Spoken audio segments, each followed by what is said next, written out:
I'm Rajini Aital, Assistant Professor, Department of Psychology, Maharani's Arts College for Women, Mysore. Let us know about the approaches to counseling. The psychodynamic approach. The psychodynamic approaches to counseling and psychotherapy are based on the psychoanalytic theories and practice of Sigmund Freud. Here, the focus on the belief that a large part of our mental functioning is unconscious. The unconscious part of our mind contains memories, thoughts, and feelings which we have suppressed in order to avoid the pain and conflict they might cause. The psychodynamic approaches assume that it continues to have a profound influence on our behavior, thoughts, and feelings. The word psychodynamic is a combination of two words, both of Greek origin. Psyche originally meant soul, but now often translated as mind, spirit, or self, and also includes the emotions. Dynamic conveys the idea of forces, often moving in different and opposing directions. Freud put forward a model of human mind based on the idea that our experiences are dynamic, the outcome of conflicting forces, wishes, impulses, and ideas.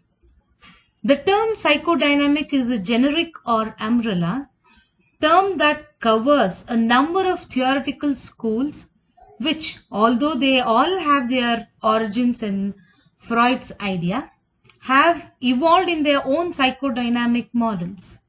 The difference between these various schools of thought are mainly questions of theoretical emphasis. They have each played down some aspects of Freud's ideas and emphasized and elaborated. Freud's theory is deterministic. He assumes that all behavior has a specific cause and that cause can be found in the psyche. Nothing we do is accidental but is governed by the innate drives of our unconscious. Even events like forgetting someone's name have psychological determinants, that is, causes, which can be identified if we examine them closely.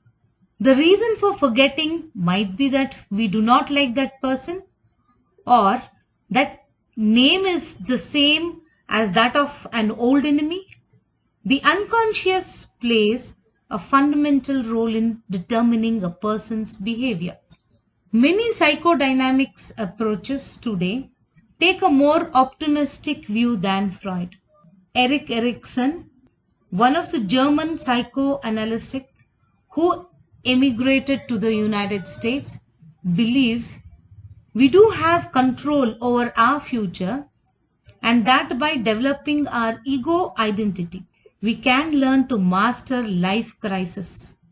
Jung saw humans as more positive, forward-moving people and in his interpretations of dreams saw beauty and growth, whereas Freud only saw often sinister symbols of repressed wishes, sometimes sexual in nature. Personality theory.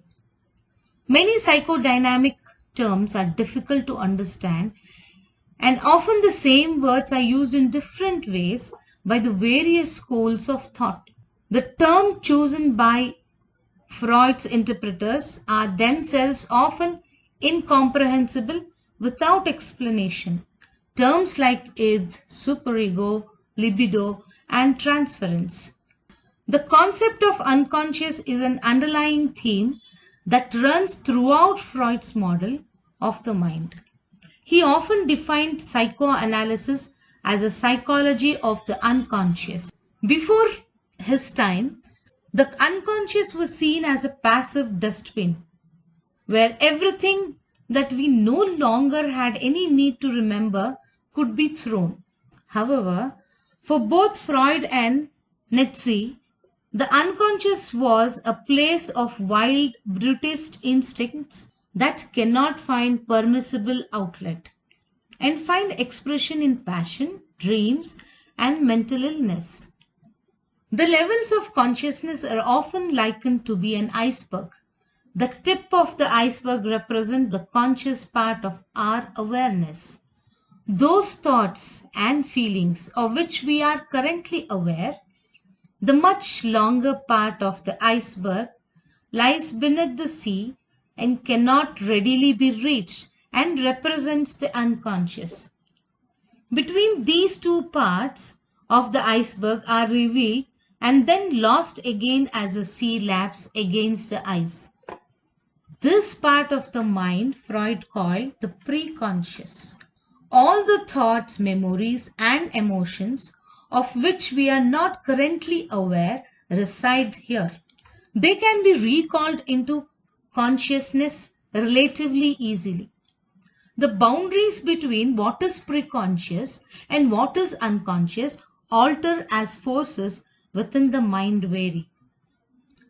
Thoughts and feelings of which we are unaware may manifest themselves in our behavior. The contents of the unconscious can leak out without our awareness and just be as noxious. Evidence of the unconscious, like slip of tongue.